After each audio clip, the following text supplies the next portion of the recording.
আসসালামু আলাইকুম রহমতুল্লাহি ওয়া বারাকাতুহু। আলহামদুলিল্লাহি রাব্বিল আলামিন হামদাশ শাকিরিন ওয়াসসালাতু ওয়াসসালামু আলা রাসূলিহিল কারীম ওয়া আলা আলিহি ওয়া আসহাবিহি আজমাইন। ফাআউযু বিল্লাহি মিনাশ শাইতানির রাজীম। বিসমিল্লাহির রহমানির রহিম। ওয়া কুল লিল মুমিনাতি ইয়াগদুদনা মিন আবসারিহিন্না ওয়া ইয়াহফাজনা ফুরুজাহুন্না ওয়া লা ইউবদিনা যিনাতাহুন্না ইল্লা মা যাহারা মিনহা। সাদাকাল্লাহুল আযীম।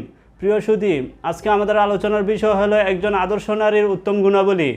তো একজন আদর্শ নারী পারে একটি আদর্শ পরিবার গঠন করতে, একজন আদর্শ নারী পারে একটি আদর্শ সমাজ প্রতিষ্ঠা করতে, আর একজন আদর্শ নারী সে তার পরিবারের এবং সে সমাজের এবং সে দেশের উন্নত করতে পারে।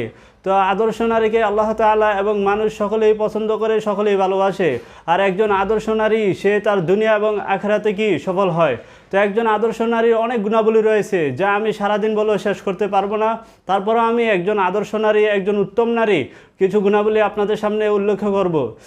প্রথমত হলো যে একজন আদর্শ নারী অবশ্যই পবিত্র এবং চরিত্রবান হবে।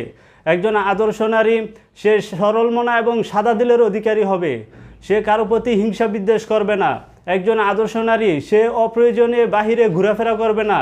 যদি কোনো প্রয়োজনই হয় তাহলে সে পর্দা মেনটেন করে সে বাহিরে যাবে এবং সে দ্রুত বাহির থেকে ফিরে আসবে। একজন আদর্শ নারী কখনোই রাস্তাঘাটে দোকানপাটে সে কি ঘোরাফেরা করে না। একজন আদর্শ নারী সে তার সতীত্ব বজায় রাখে। একজন আদর্শ নারী সে কখনো দুনিয়ালুবী হয় না, সে কখনো হিংসা করে না, সে সম্পদের অহংকার করে না।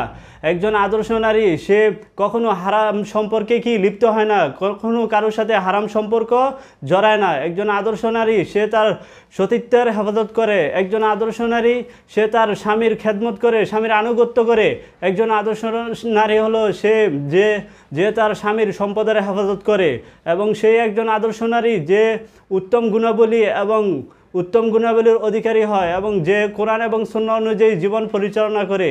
তো আল্লাহ তাআলা যেন আমাদের মা বোনদেরকে আদর্শ নারী হিসাবে কবুল করেন এবং তারা যেন হযরত আয়েশা এবং হযরত ফাতেমা রাদিয়াল্লাহু তাআলা আনহার জীবনী অনুসরণ করে জীবন পরিচালনা করার তৌফিক দান করেন। ও আখিরি দাওয়ানা আলহামদুলিল্লাহি রাব্বিল আলামিন।